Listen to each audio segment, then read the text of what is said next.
Series on the agenda tonight. Don't forget at 6:35 the big science fiction story Battlestar Galactica. But now we continue our programme this evening with the Guinea Pig Club.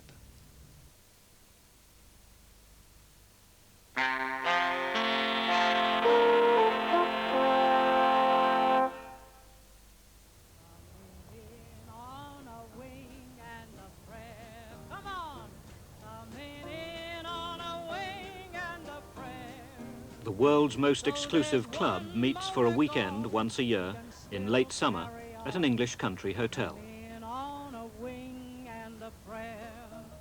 Oh, what a show! Boys, what a fight!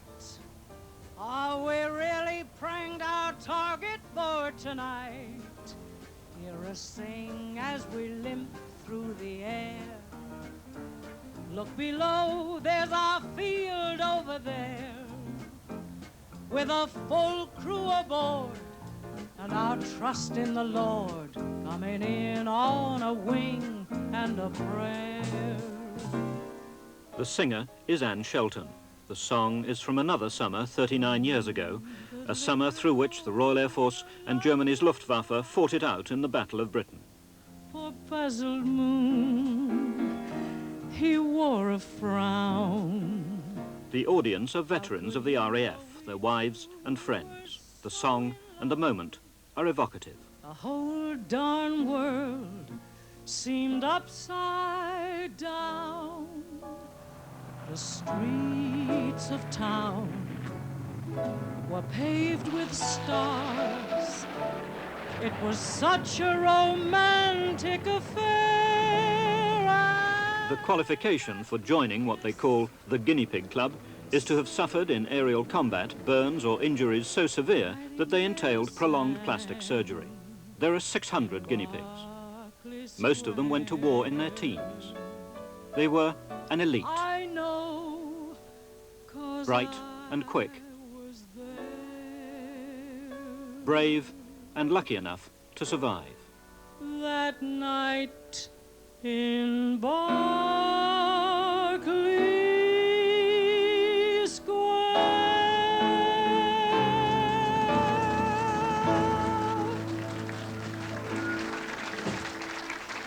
One of the RAF's aces in the Battle of Britain was George Benyons, Squadron Leader Benyons, credited with 12 kills during the summer of 1940. Ben Benyons still flies, only it's a Tiger Moth rather than a Spitfire. We'll take it straight off contact. Today, he and his friend Bill Maynell prepare to give a display of aerobatics. We'll start before you strap up. Yes, okay. Right. Petrol on. Petrol on. Switches off. Switches off. Throttle set. Throttle set. Contact. Contact. For Benyons, 66 and retired after a career as a schoolmaster, the urge to fly is undiminished. The crowd who've come to see the Shuttleworth collection of vintage aircraft stay to hear about Benyons and the Guinea Pig Club. Ben joined the service in 1929, being taught to fly in 1931. In the period 1936 to 41, he was with 41 Squadron on Spitfires, and in October of 1940, on one of the 4 occasions that he was to be shot down, he was brought down, and in so doing, joined the Guinea Pig Club. Ben Benyons was already in the RAF when the war began in 1939. He was a rarity, a working-class youngster so determined to fly that he gained both his wings and a commission. With the arrogance of youth, he felt himself invincible. His 12 victories came quickly. Then, on a clear day in October, he was himself shot down. When the cannon shell exploded, it took my left eye away, damaged the left side of my face, my right arm, my right leg, and I was blinded in both eyes. I couldn't see. There was no point in staying with the aeroplane. So I decided the only thing to do was to bail out. Like every guinea pig, Benyons was brought here to the Queen Victoria Hospital, East Grinstead. 40 years ago, in this Sussex hospital, a New Zealand surgeon, Archibald McIndoe, was experimenting with methods to ease the condition of the badly injured pilots. Benyons woke up after 3 days. They wouldn't even let me look at myself for about a month. But Why? Well, I suppose, knowing how vain most aircrew are, they didn't want me to see what a mess I was in, really. And I couldn't do much about it, because I was more or less sort of imprisoned. I couldn't use my right arm, I couldn't use my right leg, and I couldn't see very well. So they had me at their mercy. What was McIndoe like for you? A god, really. Remarkable man. Nothing was too much trouble for him as far as the air crew that he was looking after. Nothing was too much trouble. One of the other guinea pigs said to me, we'd have followed him anywhere. We would. He could have got us to do anything. Was that because you needed him so much? Yes, he was the person who was putting us together again. He was the sort of recreator, so to speak, wasn't he? Without him and without his efforts, we were lost. McIndoe was sympathetic, brisk, and receptive to new ideas. Rather than treat the burns as usual with tannic acid, he began to bathe the flies in salt water, perhaps because the wounds of pilots shot down over the English Channel healed more quickly. He installed a saline bath in which his patients could relax for hours on end, and his records chart the reconstructive work he carried out. This is Squadron Leader Jack Alloway. In a series of operations spread over many months, skin was taken from other undamaged parts of the body and transplanted to cover the raw wounds. Ears, cheeks, most delicately, eyelids. Sometimes a nose had been burned away. Then a tube of skin, a pedicle, was rolled up, and while still joined to the area from which it was taken, it was encouraged to take root and grow into a new nose.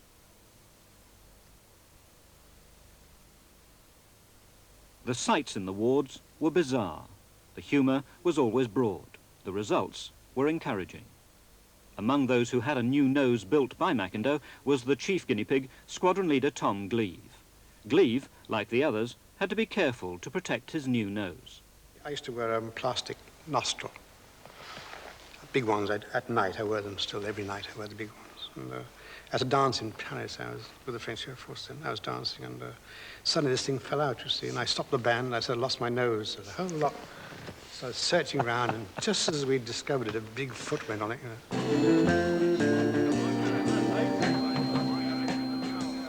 Every year, the guinea pig's weekend begins with a dance on the Friday night. If McIndoe gave the guinea pigs new faces, it's equally important that he helped them rediscover their self-respect.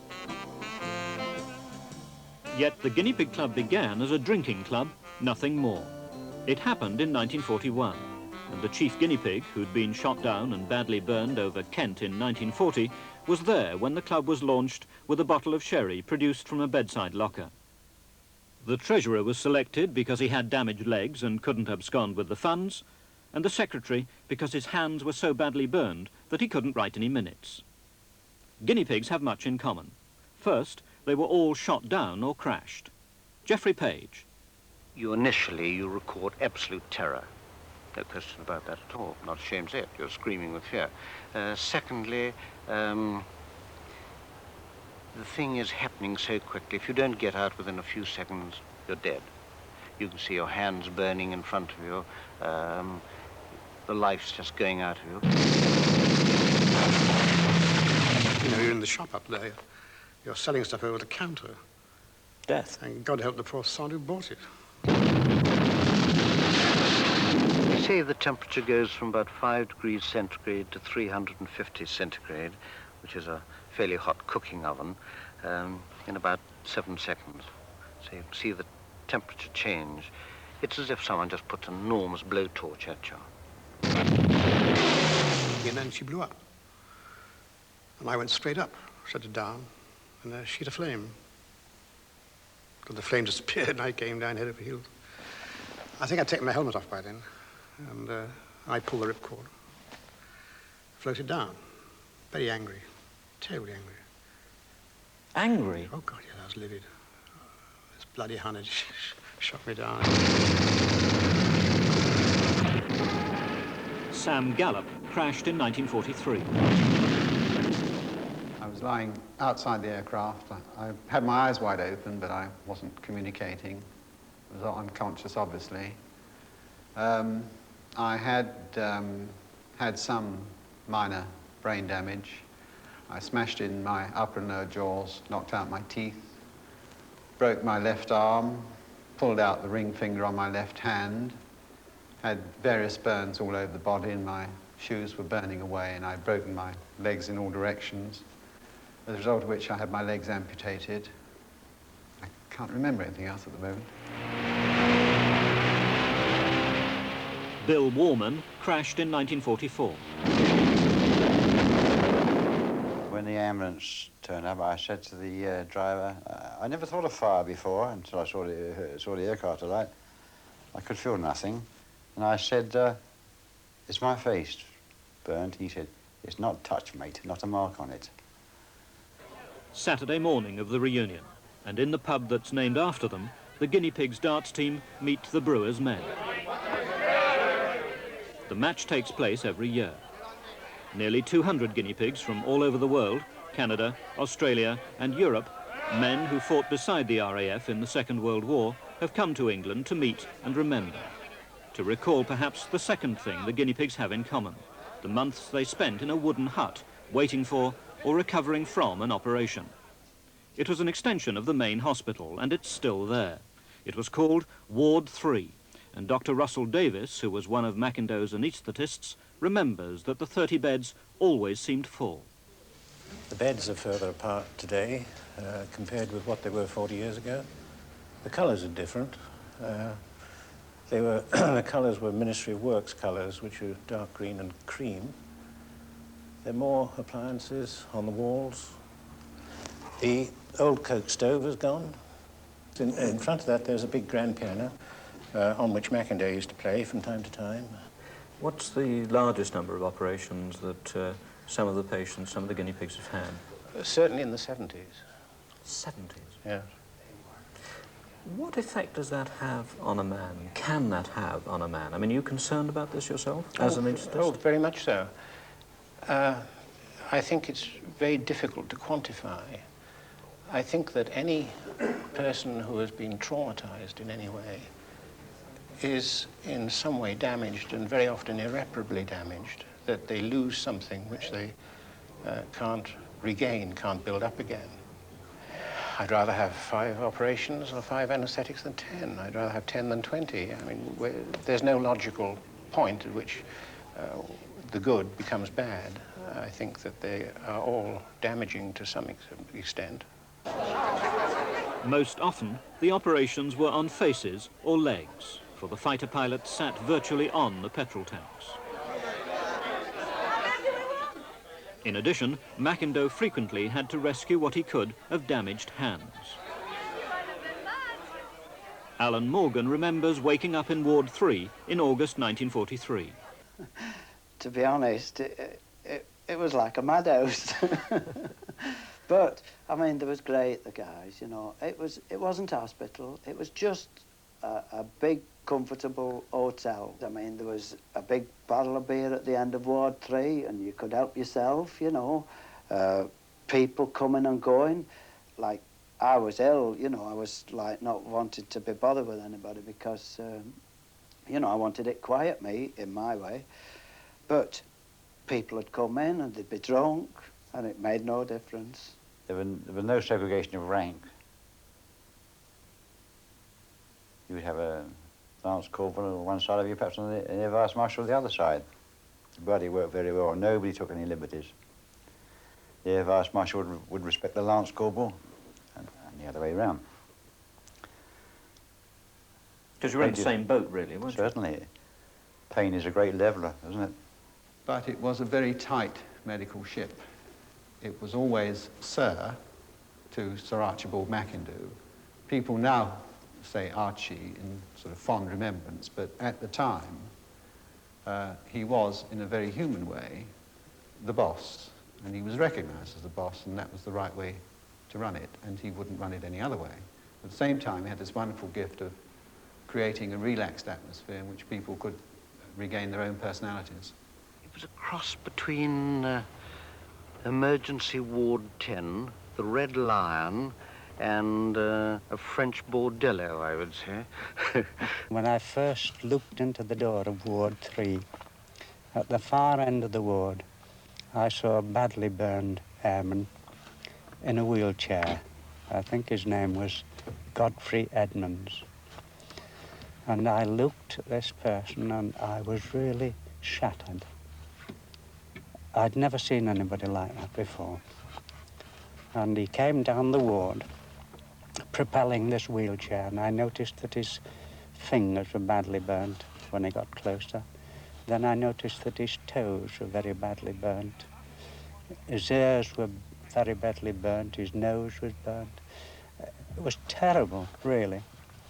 But halfway down the ward, he picked up the back of a chair with his teeth, and his lips were very badly burnt.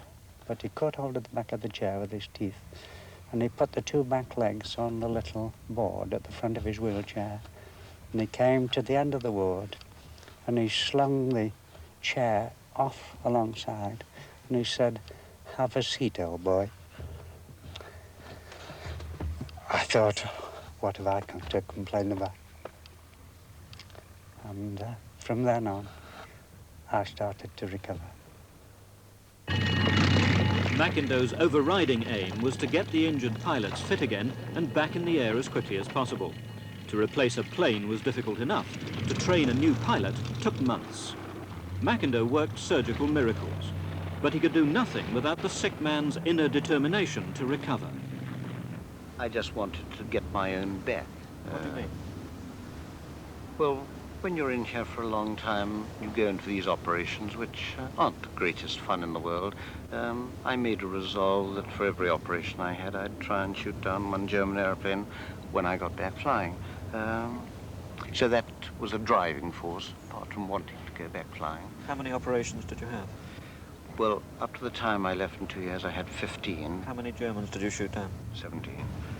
I was just in hospital, very subdued, very annoyed with myself for having been seriously shot down, very disappointed that my career was apparently at an end, and sort of heartbroken being off flying. That was the worst part. Heartbroken? And you mean that? Yes. I mean, you were badly disfigured, you'd lost one eye, and your major concern was that you wouldn't fly again. Yes. Yes, that was my major concern. Then the lust for revenge, in fact, burnt itself out, if burnt is the right word. How long did that take? Well, right up to Arnhem when I got shot down again, but I found myself, in fact, not liking myself. For hating, you mean? Yes. And I felt myself really drained of energy. I think I was tired, of course, from operational flying, but you know, how long can you carry on a vendetta? The war lasted 6 years. In September 1945, it was over. For the guinea pigs, the scarred heroes, the battle to survive to fight had been hard enough. Now, there was a fresh challenge, to find a place in a peacetime society. Archie realised that there are going to be an awful lot of chaps who would have to settle down in civil life, who were scarred, disabled, who would want introductions to the right place where they could use what abilities they had left. We'd need finance. In fact, we'd need friends of every kind. More and more, he said, my job is to get everybody back as a member of the community. We want nobody to go into an institution. We don't care a damn what it costs. We want a guinea pig to walk the streets like an ordinary chap. And he bent it. And he bent every damn thing he had towards that one aim. There isn't a single guinea pig who's had to go into an institution or had to go around selling matches or a trade. Far from it. If the club has a welfare officer, he's Blackie Blacksaw. Outgoing, inquisitive, his arrival at the guinea pig weekend is an event. In 1941, in a curious administrative mix-up, Edward Blaxall was posted to East Grinstead as a physical training officer. The injured men didn't need one, but they did need help to face the world again. Often society didn't understand the enormity of the psychological problem.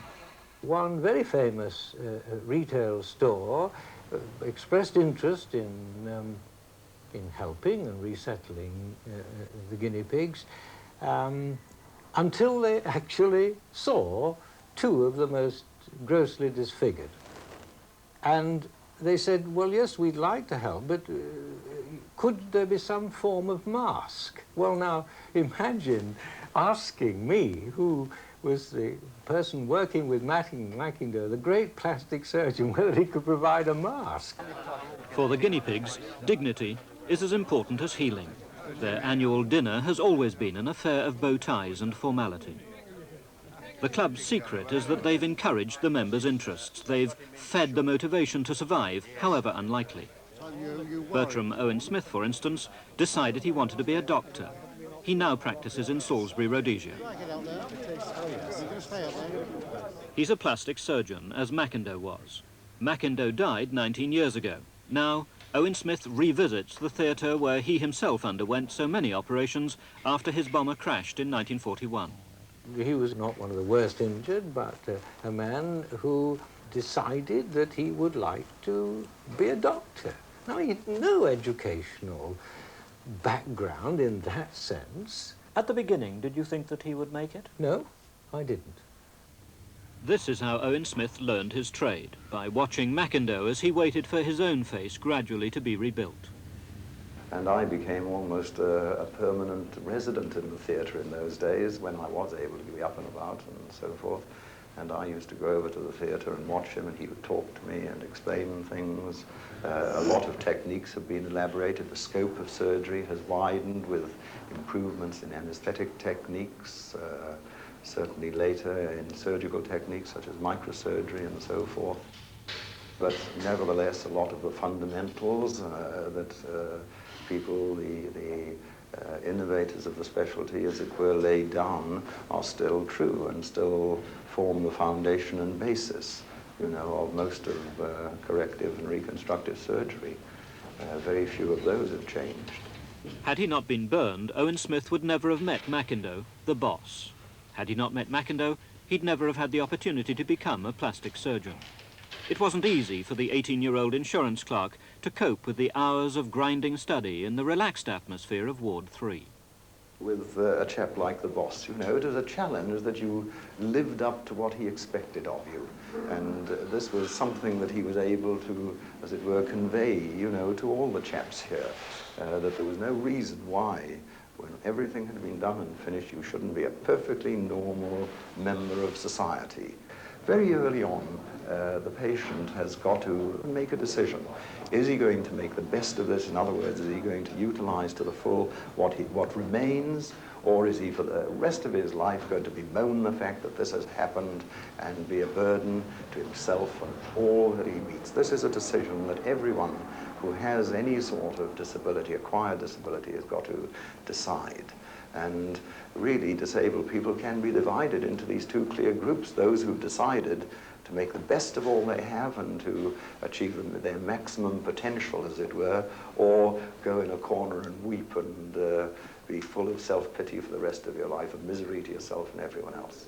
And, you know, when you're faced with this and you've got to make the decision, I think it can only do you good, provided you make the right decision. The guinea pig's guest of honour at this year's annual dinner is the Lord Mayor of London, Sir Peter Van Eyck. He's welcomed by Tom Gleve. Come along, T.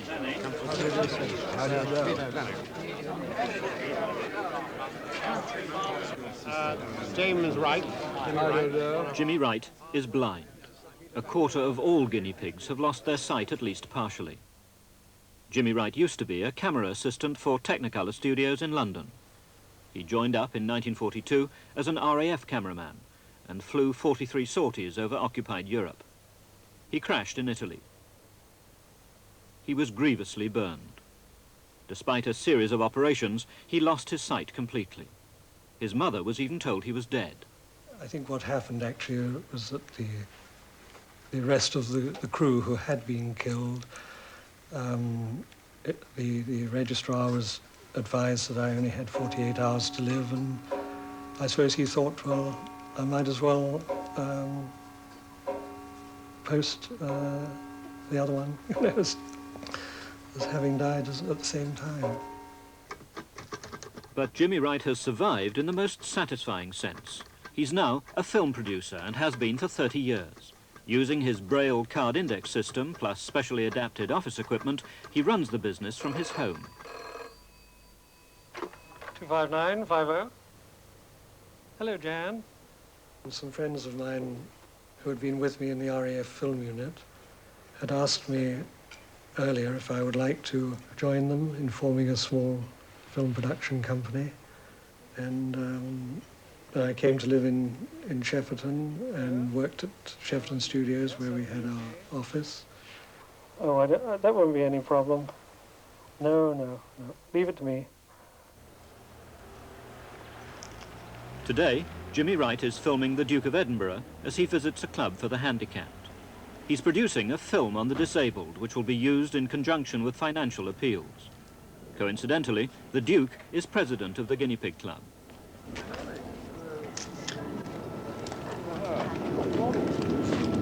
Morning. Yes, again. Oh, you're involved in this. And you're involved in 2 films. This year, how's it going?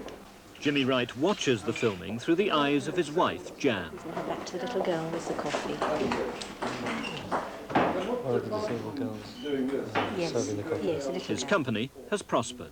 Well, it worked out very well. It was slow in the beginning because, of course, there wasn't an awful lot of work around. But once we'd made a few films for well-known companies, things began to improve. We're going to go to the self-sufficiency to take shots there. Sorry.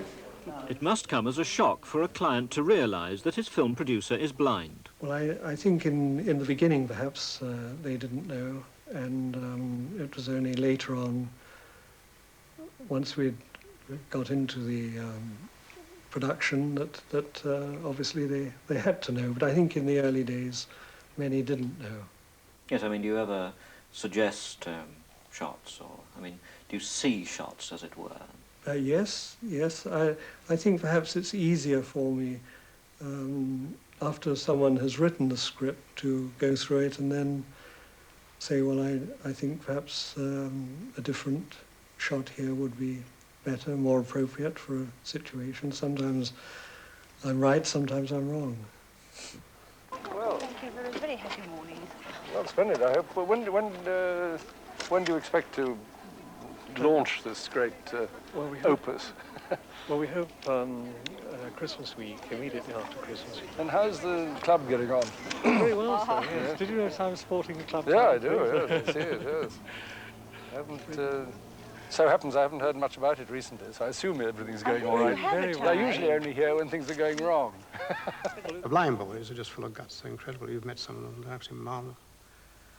Maybe they've got more than their first share of guts, I don't know. But they've learned to live with it, most successfully. And this is why we're damn sure that they're going to have everything they want, you know, to a decent quality of life.